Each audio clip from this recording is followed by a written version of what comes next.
Hey guys, this is Aryan and welcome back to One Stop Aviation. Today let's talk about the different altimetry techniques, the different subscale settings on an altimeter and when you transition from one to the other. The first one is QFE. So QFE is the aerodrome level pressure. When you set this on the ground, your altimeter is going to indicate 0. Basically this gives you AGL and the word height is associated with this subscale setting. It is used for something like circuit flying. The next one is QNH. It is an equivalent MSL pressure calculated by the ATC from the aerodrome level pressure, assuming ISA conditions prevail between the aerodrome level and MSL. The third most important one is QNE. It is also referred to as a standard altimeter setting. This is when you set your altimeter to 1013.25, 1013 hectopascal or 290.902 inches of mercury, for example, depending on where you're flying and what scale is being used. This is going to give you your height above a specific datum, and when your altimeter is set to this subscale setting, you report in terms of flight level. So for example, if I say flight level 350. So flight level 350. So what you do to flight level 350 is you add 2 zeros and it's basically 35,000 feet. So this is how the reporting system works.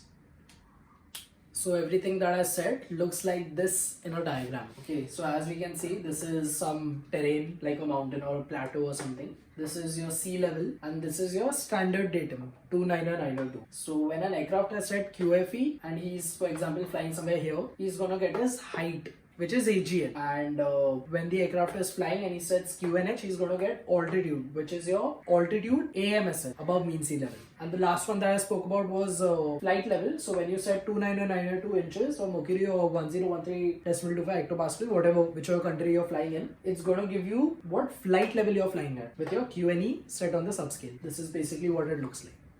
Now let's talk about another very important concept known as transition layer. So transition layer is the layer which is between the transition altitude at the lower end and the transition flight level as the upper end. Everything between these two is your transition layer. What happens in transition layer is that aircrafts which are climbing, as soon as they hit transition altitude, they will switch from QNH to QNE. They will start reporting from altitude now in terms of flight level.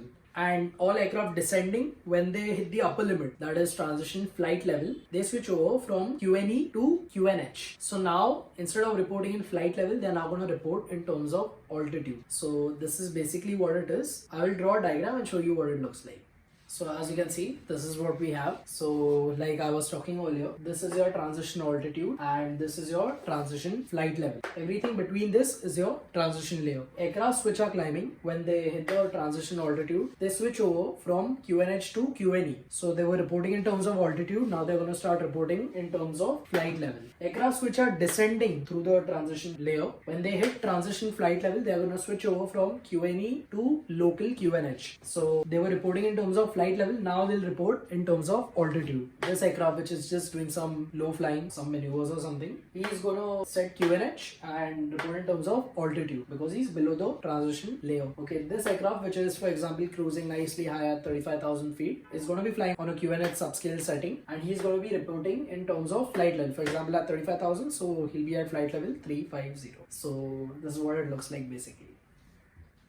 On the ground, the captain and the first officer set the same subscale setting on their respective sides of the EFIS. They check for any altitude discrepancy. This check is mainly done to make sure that your altimeters are RBSM compliant.